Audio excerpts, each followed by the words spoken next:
الحمد لله رب العالمين. Alhamdulillah wassalatu wassalamu ala rasulillah amma ba'd. Assalamu alaikum wa rahmatullahi wa barakatuh. Brothers and sisters, welcome back. It's myself and my brother Saad. Assalamu alaikum wa rahmatullahi wa barakatuh. The way you actually say his name in Arabic, before any of you guys try and correct me, is Saad, I know, but because we're Pakistani, the Pakistani way to say Saad is Saad, and I've been calling him that for the last X amount of years. I won't beat his age out, even though he's younger than me. I won't beat his age out. But I'm going to call him Saad. Okay, my brother, I can call him Saad. So, inshallah ta'ala, Saad, we're carrying on with our brief series on Surah al Fatiha, which is the most virtuous surah in the entire Quran. No. Right? We're going through some gems and some jewels. And the reason we've got this small series going on is because you're actually teaching a detailed, explanation and analysis of Surah al Fatiha on the Muslim Survival Guide, right? Yep, that's correct. So that's obviously our online Islamic studies program where we teach, we just got many different programs for you guys. And that's actually free for them to access right now, right? Yes, absolutely free. They can access that free by going to the link below, inshallah ta'ala.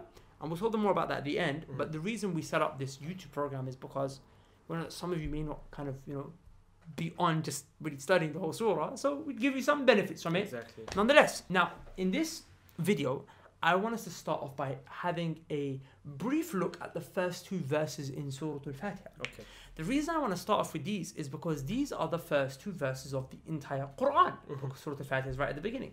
So when you open up the Quran, you will see these first two verses. Yes. And you find that in these first two verses, Allah subhanahu wa ta'ala actually, it's our first introduction to Allah.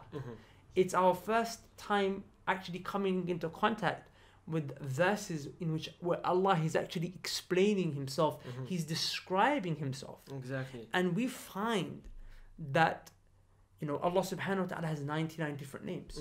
And Allah actually mentions 4 of his names in these first two verses. Yes. Okay. I'm interested in coming to know why Allah mentioned these 4 names. And why in this particular order? And I'm sure many of my brothers and sisters are as well. The reason I'm asking is because we know in the Quran, Allah subhanahu wa ta'ala doesn't mention things for no reason. Yes. Every word is considered. Every harf is considered. Yes, exactly. And it has a reason. There is a meaning, there's a benefit, there's a purpose, there's a wisdom, there's a hikmah behind it. So we find that the first name of Allah subhanahu wa ta'ala that we learn, the first name by which Allah introduces himself with is Allah. Alhamdulillah. Why did Allah start off by mentioning that name of all the other 99 names? Allah, why? Good. So, if you look at the name Allah, okay, that is the asl, okay, the foundation of which all of the other names of Allah subhanahu wa ta'ala go back to. Okay. Okay. So when So we Ar-Rahman, say Ar-Rahim, Ar-Rahman, Al-Malik, Al-Quddus, all goes back to we Allah. say all of these sifat, all of these characteristics and names of Allah subhanahu wa ta'ala, they all go back to this primary name, okay? Allah. Which is Allah. So we say Allah is Ar-Rahman, Allah is Al-Malik, Allah is Ar-Rahim, Allah is Ar-Razaq, but we don't say Ar-Rahman is Allah. Okay, so first of all, it's in the way that the names are attributed to Allah subhanahu wa ta'ala, that the asl, the main name is Allah, and all the other names revolve around that. Okay, so if Allah subhanahu wa ta'ala is going to now mention other names by means of which he introduces himself, it makes sense to start off with the very first name that is the name for which all the other names come back to. Exactly. And now there's another powerful reason as to maybe why Allah subhanahu wa ta'ala, he started with the name Allah, and then we know that the name that came directly after was the name Rabb, okay? Which means master, okay? Lord. I don't like the word Lord, it sounds very Christianity kind of like. Okay. But let's say the word master, okay? Meaning someone who has a slave, okay? So Allah chose the name Allah to come first and then the name Rabb. Now, the reason why as to this may have taken place is a benefit which Ibn Uthaymin rahimahullah ta'ala he brought about.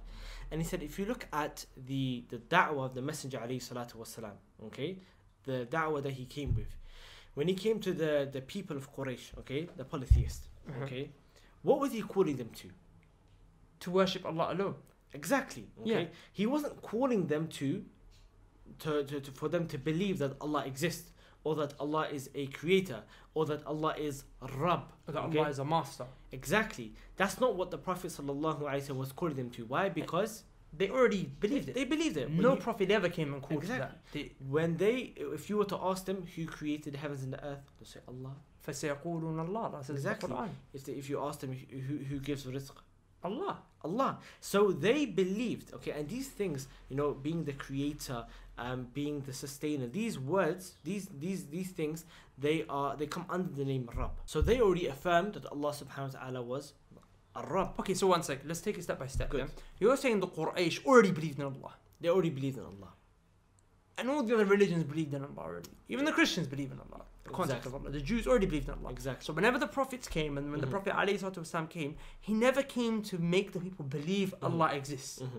This is a modern day problem, modern day disease of atheism. Atheism never existed in the time. Exactly. Even though the Quran indirectly does deal with atheism, it doesn't directly deal with it because it never existed. Exactly. It's actually a disease, right? This of the heart. It's a great shubha that's entered these people, and we'll discuss that. I think you discussed that in the course, right? In Surah al Fatiha course, right? How to kind of counter atheism from Surah al Fatiha. But what you're saying is that Allah subhanahu wa ta'ala didn't need to introduce himself as Rabb first because they already believed he was Rabb. Exactly. They already knew him as Rabb. Good. The problem is that they didn't believe that Allah subhanahu wa ta'ala was Ilah. And the word Allah, one of the meanings that it carries is al-ma'bud, meaning the one who was worshipped alone. In other words, Ilah. Ilah, okay? So that's why you say La ilaha. Exactly. That there is no ilah, there is no one worshipped, worthy to be worshipped, illa except Allah. There's no one worthy to be worshipped in truth except Allah. So you're saying Allah has the meaning of ilah in it. That the one who's worthy to be worshipped. Yes. Good. So you're saying that the Prophet ﷺ, his job wasn't to prove to people Allah exists. That in other words, that Allah is Rabb. They already believed Allah is Rabb. Exactly. He came to teach them, okay, you accept you have a Rabb, but worship him alone. Exactly. So for that reason, Ibn Uthaymin says that it was befitting that Allah subhanahu wa ta'ala, he introduced the Quran with the name Allah. Which is the very essence of what the Quran came down. Exactly. The very essence of why the Quran came down. The essence of the da'wah of the Prophet sallallahu alaihi wasallam. Which is that you worship Allah alone. To worship Allah subhanahu wa ta'ala alone. To not worship him with partners. To not do shirk in ibadah. To not do shirk in worship with Allah subhanahu wa ta'ala. It's powerful because the very essence of why we were created was, Allah says, وَمَا خَلَقْتُ الْجِنَّ وَالْإِنسَ إِلَّا لِيَعْبُدُونَ. Allah said, I never created man or jinn for any other purpose except that they must worship me. And Imam Ibn Abbas says, "Ayyuwahidun, worship Allah alone." Allah meant worship Allah alone with no partners. Exactly. So that's the reason why we were created. We're not necessarily created just to acknowledge and affirm Allah. Because if that's the case, then the Christians acknowledge and affirm Allah. Exactly. And even the Hindus have a concept of a one supreme God, which is Brahman, and all the other gods are kind of like attributes that kind of spring off from him. So every religion affirms in a God who is a master, who is a creator, who is a provider, a sustainer. But they don't worship that one God alone. Therefore, they fall into shirk. So when you accept Allah is Rabb, you believe He exists and controls you. Yes. When you accept He is Allah, He is Al-Ilah, you only worship that one Rabb alone. So that's why Allah started with Allah to tell you, hold up, your purpose is not just to believe that Allah exists. Yes. Not just to acknowledge He created you, but your purpose is to worship Him and worship Him alone. Don't worship the Prophet with Him. Don't worship a grave with Him. Don't worship a saint with Him. Don't worship anyone except for Him. Is that correct? That's correct. And what's also interesting, right, is if you look at, they say generally, right, any speech, right, what are the most important components of a speech? It's what a person says at the beginning, right, and what a person says at the end, right? Those two stages, they carry the most powerful meanings that a person is trying to make. Okay. Obviously, with the Quran, the whole Quran is powerful. Every ayah has meanings to it. But the fact that Allah subhanahu wa ta'ala, He started the very first ayah, okay? When you open the Quran, you're being taught to worship Allah subhanahu wa ta'ala alone. Just by the name Allah. Just by the name Allah. And you're being told that this is the da'wah. If you want to be a da'i, you want to be a person that calls to Allah, you're calling to worshipping Him alone. So you're not calling to politics, you're not calling to activism, social activism. This is not da'wah. No. That's activism. The da'wah that the Messenger ﷺ was calling to was to worship Allah subhanahu wa ta'ala alone. So that name Allah necessitates no shirk. No shirk. It's sad that there are people who say we worship Allah, yet they're walking around with ta'weez, which is actually shirk in rububiyyah. But that's something we discuss on the Muslim Survival Guide on the Ruqyah course. So if they sign up for the Fatiha course, they can watch that as well. Okay, good. So now we kind of know why Allah subhanahu wa ta'ala mentioned Allah first. Now we also know why He mentioned Rabb, which means master, creator. Yes. Rabb actually, the reason we keep Rabb actually has these meanings. Has the meaning of master in there. Has the meaning of the king, al-Malik, right? Al-Malik al-Mulk, the one who controls.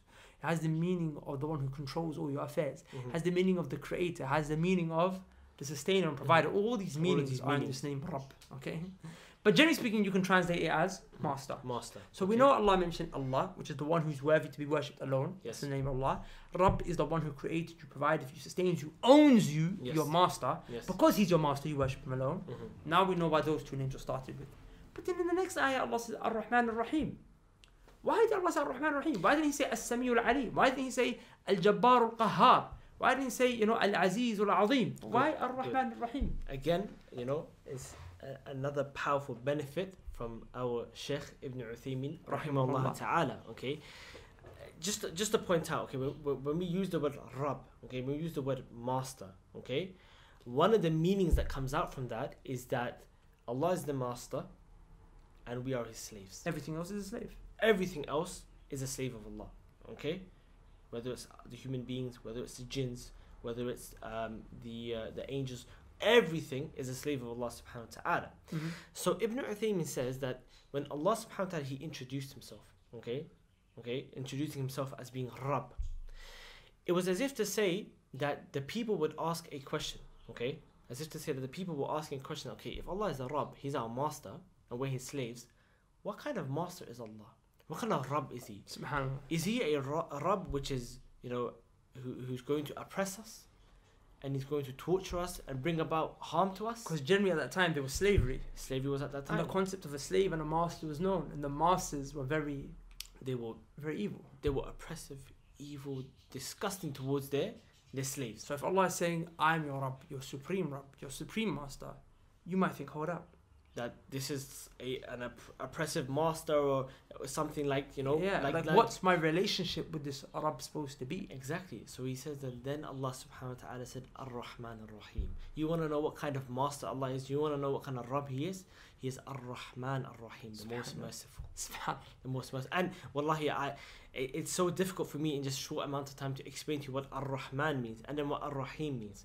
But just know we can't fathom the mercy of Allah subhanahu wa ta'ala. Okay, these two words, they both mean mercy, but they mean mercy of different types. Okay, one means Allah's essence is Allah's mercy, and that Allah His actions are merciful. His actions are merciful. So Ar-Rahman is that Allah by His very essence is merciful. Exactly. Ar-Rahim is the actions of Allah to His slaves which are merciful. And again, this is something that we're going to go into details in our Fatiha program when we go into explanation that why Ar-Rahman Ar-Rahim, but just that small little benefit. This is not the only reason. There's other reasons that the ulama and mufassirun they've come about, they've brought about, but this I thought was powerful. But that is powerful. That was powerful. For us, it's like Allah subhanahu wa ta'ala is telling us, have husn dhan of me, have good thinking about me. Okay, don't think that Allah subhanahu wa ta'ala is an oppressive king, that He's an oppressive master. No,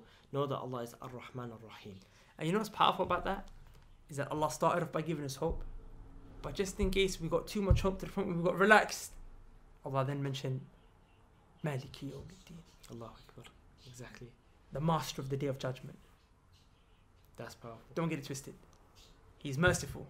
But there's a day of judgment. But there's a day of judgment. There's a day of judgment. Allah owns that day. And He owns that day. And that's another name of Allah that comes, Al-Malik. Al-Malik. And that you're going to discuss inshallah in the program, inshallah. Brothers and sisters, we won't go into too much detail there. We really should have started this series earlier on in Ramadan. Yeah, we should have. The reason we didn't is because I was doing my Iftar at the Run series and there was just so much about fasting, so many things that pertain to the month of Ramadan that I just wanted to share with you guys that I didn't get through all of it. And as you can see, I'm actually still releasing those videos. So I'm doing 2 a day. You're getting this and Iftar at the Run. But the good news is that you can get so much more on Surah al Fatiha just by going to the link below, where you can click on the link, inshallah, to our website, and gain access to the Muslim Survival Guide for a whole month for absolutely free. Okay? You have access to the Fasting and Furious program. You have access to our Surah al Fatiha course called The Mother of the Book. You'll have access to our marriage course, our Ruqya course. You've got another course on there called? Arabic, yes. Arabic language. It's called Arabic Code. Forgive and Forget. Forgive and Forget, which is a course on, if someone's harmed you in life, how to forgive, how to forget, how to move on, and not basically be tortured by the enmity that you have towards someone who caused you pain in life. We've got a Ruqya course. We've got so much on there. So much more to come. And if you guys decide to stay, past that first 3 months, then inshallah we try to put out a free course every month. And this summer we're actually going to be having more instructors and more teachers, inshallah ta'ala, on there as well. And like I said, you can do that for free right now, but that free offer is only available for the next day. In fact, I think it's less than a day now. Yeah, it's definitely not more than 1 day. Okay, it's definitely not more than 1 day. You got one more day, brothers and sisters. So go to the link below, inshallah ta'ala, sign up ASAP, and make the most of what's left of your Ramadan, and ensure that every single day from now on, when you pray your salah, you have a connection with Allah in your salah by Surah al Fatiha, which is the surah that you read every day in your salah. And also by the time next Ramadan comes, you've got a deep connected relationship with the most important surah in the entire Quran. And then you're ready to have a relationship with the rest of the Quran, inshallah ta'ala. So hopefully, you go to the link below, sign up on the other side, leave your email, we'll send you an email how to gain free access. With that said, God love you and leave you. Assalamu alaikum wa rahmatullahi wa barakatuh. Assalamu alaikum wa rahmatullahi wa barakatuh.